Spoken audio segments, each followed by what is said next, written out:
Assalamualaikum. Berjumpa lagi dengan kita di channel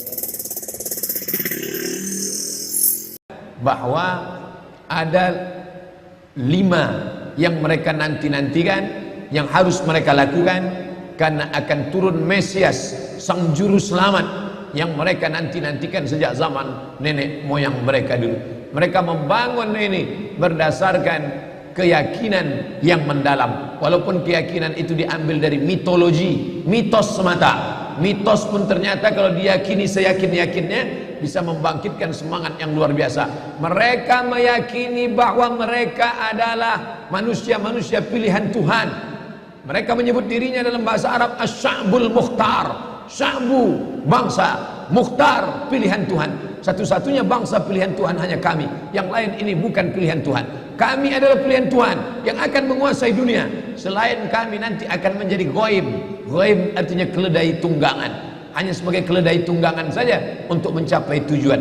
Mereka bisa berkawan dengan Eropa, mereka bisa berkawan dengan Amerika, mereka bisa berteman dengan Arab, tapi mereka menganggap itu hanya keledai tunggangan yang akan ditunggang mencapai tujuan. Begitu tujuan sampai, mereka akan menyembelih, membunuh, memanah, menembak orang-orang yang dijadikan sebagai keledai tunggangan ini.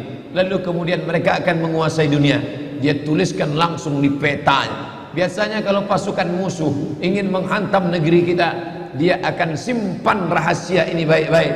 Tapi Yahudi tidak begitu. Dia langsung tuliskan di benderanya. Perhatikan bendera Yahudi. Kain berwarna putih, ada garis biru di atas, satu garis biru lurus di bawah, dengan bintang segi 6 di tengah. Apa makna simbol ini? Ini penuh dengan makna. Garis biru di atas sungai Nil, garis biru di bawah sungai Efrat. Itu adalah batas kerajaan yang akan mereka dirikan. Sungai Nil di atas, sungai Efrat di bawah. Artinya mereka akan menguasai Asia, Afrika. Sungai Nil Afrika Utara, Mesir. Sungai Efrat Asia, Irak. Mereka akan membuat negara Greater Israelian yang disebut dengan Israel Raya, Israel Agung, yang batasnya dari 2 sungai, sungai Nil dan sungai Efrat. Oleh sebab itu jangan heran ketika kedutaan Yahudi, kedutaan Israel ingin dibuka di Kairo, dia tidak mau membuat kedutaan Israel di dalam bagian sungai Nil, tapi dia ingin buat di luar.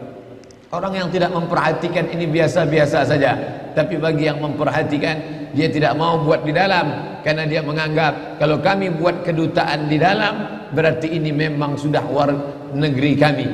Orang akan membuat kedutaan di luar negerinya, bukan di dalam negerinya. Maka antara sungai Nil dengan sungai Efrat, dia buat kedutaan di luar, karena dia ingin menunjukkan inilah negeri kami. Secara pikiran dia sudah mengatakan Mesir adalah negeri kami, hanya belum masanya saja. Maka dari mulai Mesir sampai ke Irak, hitung berapa negara: Yordania, Palestina, Suria, Lebanon, Irak, Saudi Arabia sebagian, Sudan, dari mulai Afrika Utara sampai ke Asia. Itu adalah negeri-negeri kami, negeri yang dijanjikan oleh Tuhan. Ardul Mau'un, negeri yang dijanjikan kalian akan kembali ke sana. Menurut mitologi, mitos, pikiran mereka. Tapi mereka meyakininya. Mereka meyakini akan turun Nabi terakhir, Mesias, yang dijanjikan oleh Tuhan mereka. Tapi Mesias itu tidak mau turun sebelum dia melihat ada 5 perkara. Ada 5 hal yang ditunggu, barulah Mesias itu turun. Dan mereka menyiapkan itu dengan persiapan yang sematang-matangnya. Yang pertama, Mesias baru mau turun kalau seluruh Yahudi kembali ke bumi yang dijanjikan. Dan mereka betul-betul kembali ke bumi yang dijanjikan itu. 1946 mereka berusaha sekuat mungkin, bagaimana supaya kita bisa kembali. Yang penting balik kampung, yang penting kita balik ke negeri kita, karena Mesias tidak mau turun kalau kita tidak bisa kembali.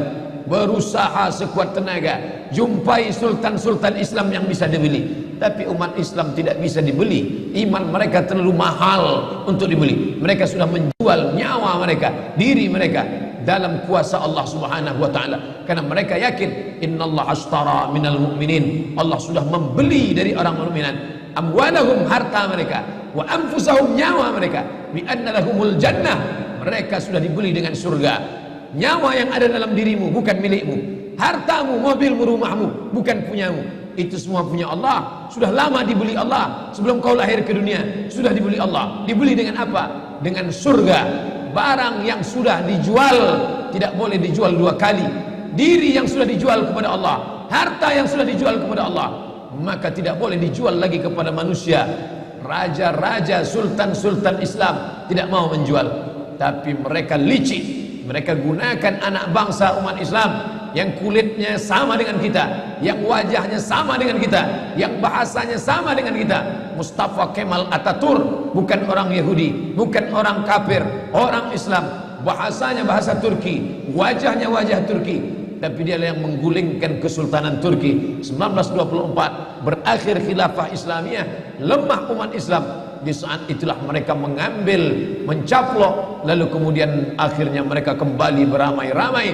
Mengapa mereka kembali ke tanah yang tandus ini? Bukankah mereka sudah hidup nyaman, enak di Eropa, Inggris, Perancis, Belanda, Jerman? Hampir di setiap negeri ini ada Yahudi. Kenapa mereka mesti kembali? Karena mereka meyakini ini adalah tanah yang dijanjikan oleh Tuhan. Mereka menyebut nenek moyang mereka itu Israel. Isra artinya hamba, El Tuhan. Israel hamba Tuhan, hamba pilihan Tuhan. Tapi Israel punya makna lain. Isra musari El lillah. Israel musari lillah, orang yang pernah bergulat dengan Tuhan. Kata mereka, nenek moyang kami itu hebat. Kita mengatakan nenek moyang orang Melayu hebat, nenek moyang orang Makassar hebat, bisa mengendarai samudra yang luas, bisa diseberanginya dengan perahu pinisi. Nenek moyang orang Minangkabau hebat, kami para perantau hanya sebatas itu saja. Mereka di atas itu lagi. Nenek moyang kami hebat. Apa hebatnya? Pernah bergulat dengan Tuhan dan Tuhan kalah. Tuhan kalah ketika bergulat dengan nenek moyang kami. Dan akhirnya ketika Tuhan kalah, lalu Tuhan pun memberikan hadiah. Hai Israel, aku kalah bergulat dengan engkau, maka sebagai kompensasinya aku berikan kepada engkau inilah tanah. Itulah dia tanah Palestina. Dan mereka meyakini itu setengah mati. Ustadz ngomong begini sumbernya dari mana? Judul bukunya Ad-Diyanah Al-Yahudiyah, Tarikh Ad-Diyanah Al-Yahudiyah, sejarah agama Yahudi, ditulis oleh seorang penulis ulama besar Mesir, pakar Yahudi, penerjemah Abdul Somad. Kebetulan saya menerjemahnya tahun 2009. Sampulnya warna hitam. Bagi jamaah yang ada di Jakarta, harap segera cari buku ini, yaitu diterbitkan oleh Pustaka Al-Kautsar Jakarta. Artinya mereka dengan keyakinan yang penuh, kami adalah hamba-hamba bangsa-bangsa pilihan Tuhan. Itulah mengapa mereka ramai-ramai. Orang berpikir heran, apa yang mereka kejar ke Palestina? Andai ada orang ingin merebut Irak, masuk akal. Merebut Irak karena banyak sumur-sumur minyak. Andai ada mau ekspansi ke Kuwait, masuk akal, karena sumur minyak di Kuwait banyak. Kenapa kembali ke Palestina? Ada apa? Tanah yang tandus, tanah yang kering kerontang. Mereka ingin membuat sebuah negara dengan keyakinan akan turun Mesias, sang juru selamat yang dijanjikan oleh Tuhan, dengan syarat orang-orang Yahudi mesti kembali ke negeri yang dijanjikan Tuhan. Yang kedua, Mesias sedang menunggu. Mesias melihat ke bawah. Kalau dia tengok di bawah masih banyak gurun pasir, dia tidak mau turun. Dia ingin melihat hijau. Kalau sudah dibentang karpet hijau, baru dia turun ke bawah. Maka yang dimaksud dengan hijau itu adalah ditanami tanaman-tanaman hijau, penghijauan yang luar biasa. Dan ketika Israel masuk ke Palestina, mereka ambil tanah itu, mereka hancurkan rumah orang Islam, mereka buat tembok panjang. Penjara terbesar dan terpanjang di dunia adalah Palestina. Mereka kurung orang Palestina. Mereka buat tembok beton yang tinggi, panjangnya 700 km lebih. Dari Pekanbaru kita lihat, Anda menuju Medan Sumatera Utara 600 km. Mereka membuat tembok tinggi 700 km. Bayangkan, umat Islam terisolir dan mereka tanami hijau-hijau. Makanya Allah berkuasa. Allah mau tunjukkan kuasa, lalu Allah buat tanaman hijau itu menyala. Dalam pokok yang hijau itu menyala beberapa bulan yang lalu. Heran orang, Allah mau menunjukkan kekuasaannya. Kalian tidak mau tolong Palestina, aku yang akan menolongnya. Tanaman yang hijau yang mereka tanam itu tiba-tiba terbakar. Tidak ada yang bisa mematikannya. Sampai-sampai reporter wartawan Amerika mengatakan tidak ada yang bisa mematikan kebakaran ini kecuali Tuhan, karena Dia yang membakarnya. Bapak Ibu yang dimuliakan Allah Subhanahu wa taala, tanaman apa yang mereka tanam? Persis yang dikatakan Nabi sallallahu alaihi wasallam, syajaratul gharqad, pohon gharqad, bentuknya seperti pinus, tinggi, memanjang. Lalu kemudian Bapak Ibu nanti tulis saja yang ingin tahu bagaimana bentuk pohon gharqad, tulis saja www.google.com. Lalu tulis di sana alif lam ghain ra qaf dal al gharqad, enter, muncul gambar pohon gharqad. HP saya tak bisa tulis Arab Pak Ustaz, belum masuk Islam. Cara mengislamkannya Play Store, klik. Setelah buka Play Store, pilih Arabic Keyboard. Setelah keluar Arabic Keyboard, pilih Arabic Smart Keyboard. Smart Keyboard Arabic. Habis itu setupkan ke HP. 5 menit, geser, langsung berubah, bisa tulis Arab. Alif, lam, ghain, ra, qaf, dal. Enter, pilih image, muncul gambar pohon gharqad. Gimana? Sudah nampak? Tak keluar Pak Ustaz. Loh, kenapa? Paket tak ada. Sekarang mudah belajar. Dulu kami sekolah ketika mau tahu gimana pohon sidir, kalau mau memandikan jenazah, ambil beberapa helai daun sidir, lalu digiling, dimasukkan ke air. Gimana pohon sidir Ustaz? Pohon sidir kata Ustaz. Sekarang mudah saja, tinggal tulis sin dal ra, sidir, enter. Pohon bidara kata kita, enter image, nampak, oh ini gambarnya. Teknologi canggih memudahkan kita. Pohon gharqad kata Nabi, kalau bersembunyi dia di belakang pokok kayu, pokok kayu akan berkata, ini Yahudi di belakangku, bunuhlah. Kalau bersembunyi dia di belakang batu, batu akan berkata, ini ada Yahudi, bunuhlah. Tapi kata Nabi, ada satu pohon yang tidak mau menunjukkan dia. Ini pohon mereka kata Nabi. Apa itu? Syajaratul gharqad, pohon gharqad. Subhanallah, Masya Allah. Apa yang dikatakan Nabi dulu terwujud sekarang. Mereka tanam pohon gharqad ini sebanyak-banyaknya. Ketika saya sampai ke Rafah, Mesir, Palestina, sampai perbatasan Mesir Palestina, ada satu kota bernama Rafah. Rafah dibagi dua, Rafah Palestina, Rafah Mesir. Di tengah kota Rafah, di batas perbatasan, kawat duri panjang yang dipasang dengan voltase listrik bertegangan tinggi. Siapa saja yang menyentuhnya akan terbakar mati. Tak ada orang berani mendekat. Tapi kawat-kawat duri itu kita bisa melihat rumah-rumah saudara kita di Palestina dan nampak hijau. Lalu gaib penunjuk bertanya ke kami, coba tengok pohon yang hijau itu. Pohon apa itu? Pohon apa ya? Itulah pohon gharqad yang dikatakan Nabi SAW. Mereka tanam sebanyak-banyaknya karena mereka meyakini bahwa Mesias akan mau turun kalau sudah dia tengok hijau.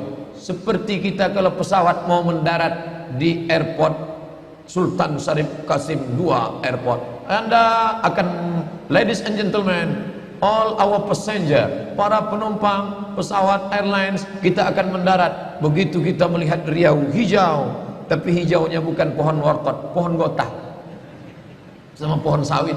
Begitu juga kalau kita mau mendarat di Batam, kita lihat hijau ke bawah. Begitu jugalah Mesias akan turun ke bawah kalau dia melihat sudah hijau semua, karena mereka meyakini, amat sangat meyakini itu. Mereka menanam pohon gharqad itu. 3. Kapan Mesias akan turun? Mesias akan turun kalau Babilonia dibantai terus. Makanya mereka punya program bantai Babilonia, hancurkan Babilonia. Kenapa mereka marah dengan Babilonia?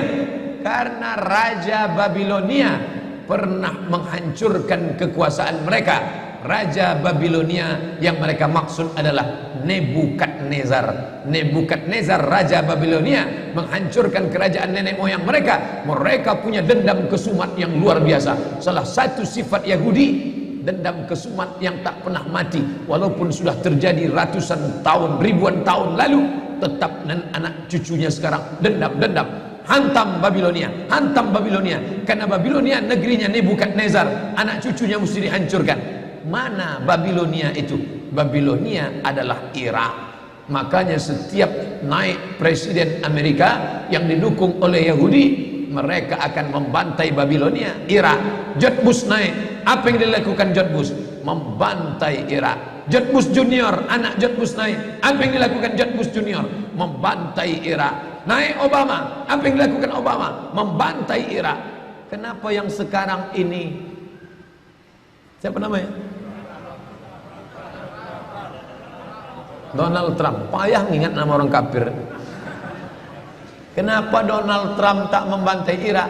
Karena Irak sudah hancur babak belur, tak perlu lagi dibantai. Sumur-sumur minyaknya sudah punya kita. Negeri itu sudah menjadi negeri boneka, hancur lebur. Saddam Hussein barulah orang paham. Dulu kita terikut-ikut dengan kata-kata mereka di Reuter.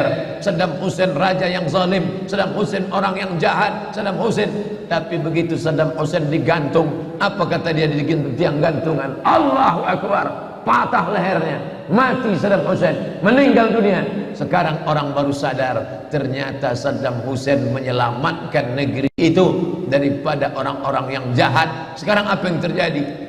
Saudara kita yang beberapa bulan bersama kita di Masjid Raya Senapelan, kalau Bapak ingat, ayahnya, anaknya, ibunya, adik-adiknya tak sanggup lagi tinggal di Baghdad. Kenapa? Kami dibantai oleh Syiah, kami dibantai oleh Amerika, kami sampai lari mendapatkan suaka politik. Sampai hari ini masih ada sebagiannya tinggal yang Sunni, yang Syiah dengan berbagai macamnya. Apa maknanya? Mereka membantai Babilonia. Lalu orang mengatakan ini kan ekspansi politik, ini kan karena sumur minyak. Ada betulnya, tapi lebih daripada itu adalah mereka memiliki keyakinan yang luar biasa bahwa Mesias akan datang kalau Babilonia dihancurkan. Ustadz baca analisa ini dari mana? Kami belajar buku ini 6 bulan di Al-Azhar, 1 mata kuliah, dan saya paling suka mata kuliah ini karena mengaitkan antara ayat Al-Quran dengan hadis Nabi.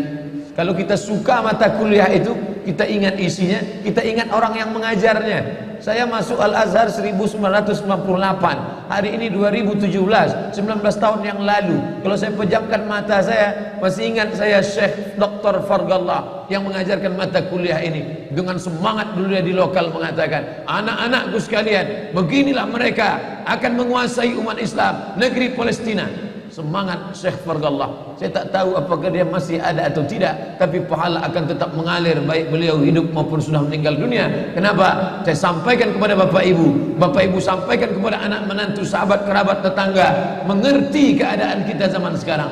Jangan sampai dikatakan Palestina bukan urusan kita. Ini kan masalah politik. Indonesia ya Indonesia, Palestina ya Palestina. Antum tidak mengerti masalah dunia. Palestina adalah masalah umat Islam. Subhanalladzi asra bi'abdihi, maha suci Allah yang sudah memperjalankan hambanya minal masjidil haram, dari masjidil haram ilal masjidil aqsa, masjidil aqsa, masjidil aqsa Palestina. Kita yang tertulis dalam kitab suci kita bahwa kita punya ikatan emosional, kenapa kita tidak yakin itu? Yahudi ajarannya dibuat-buat, ajarannya mitos, tapi mereka punya keyakinan yang luar biasa. Mereka rebut negeri itu, mereka kuasai, mereka hancurkan negeri musuh. Atas dasar apa? Keyakinan bahwa Mesias akan datang. Yang kelima, apa yang mereka lakukan untuk Palestina? Mereka meyakini ada Temple of King Solomon, tempel, kuil King Solomon, Raja Sulaiman. Datang pula orang Indonesia latah, dikatakannya Sulaiman ini kerajaannya bukan di Palestina, di Yogyakarta, Sleman. Kata dia, King Solomon itu punya tempel kuil, dan Temple of King Solomon letaknya pas di bawah Al-Masjidil Aqsa. Apa maknanya? Mereka mengeruk setiap hari bulldozer, traktor, ekskavator, terus mengeruk keliling Masjidil Aqsa. Mereka ingin meruntuhkan Masjidil Aqsa. Tulis Temple of King Solomon, enter, pilih image, tampak gambar, replika. Inilah kerajaan Sulaiman yang ada di bawah Masjidil Aqsa. Akan mereka naikkan. Mereka sudah bangunkan rumah kecil replikanya, seperti orang Riau membuat rumah replika, rumah Melayu Kampar, rumah Melayu Siak, rumah Melayu Bengkalis. Di mana rumah itu? Di Purna MTQ. Anak-anak kita kalau mau tahu bagaimana rumah Melayu Kampar, bagaimana rumah Melayu Siak, bagaimana rumah Melayu Pelalawan, pergi ke sana. Sebagiannya ada, sebagian tak ada, entah kemana perginya.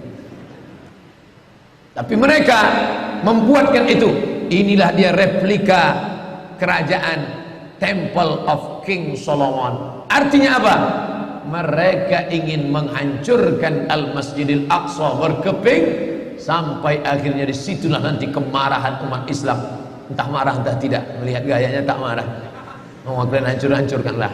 Banyak lagi urusan kami sibuk dengan ini. Tapi akan ada hamba-hamba Allah. La tazulu fi ummati ta'ifatun min ummati. Akan tetap ada sekelompok umatku yang memperjuangkan agamaku, kata Allah Subhanahu wa ta'ala. Yang terakhir, yang kelima, akan turun Mesias. Kapan itu terjadi? Ketika terjadi perang besar. Sebetulnya dalam agama Islam sudah dituliskan yang dimaksud dengan Mesias itu siapa.